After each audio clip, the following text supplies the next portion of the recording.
আমরা যদি ক্ষমতায় যেতে পারি, আমাদের এই ঝংকা ভানঘাট কোম্পানিগঞ্জে কোন মাস্তানের মাস্তানি করতে দেওয়া হবে না।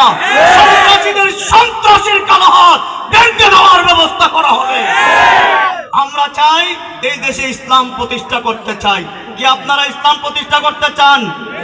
আমি আপনাদের কাছে ওয়াদা দিয়ে গেলাম, আল্লাহ যতদিন পর্যন্ত হায়াত রাখবে, আমাদের সময় নাও হোক, আমাদের পরবর্তী আমাদের ছেলে আমাদের ভাই বন্ধুরা সাহস করবে, যতক্ষণ পর্যন্ত বাংলার জমিনে কলিমার পতাকা উত্তীর্ণ হবে না, ততক্ষণ পর্যন্ত আমাদের আন্দোলন বন্ধ হবে না।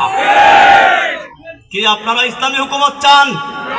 ইসলামী হুকুমত কে কে চান? হাতটা দেখান। ইসলামী হুকুমত চান তো?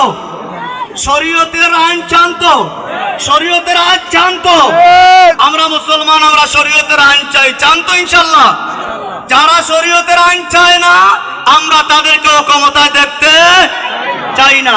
আমি আপনাদের মূল্যবান সময় নষ্ট করলাম।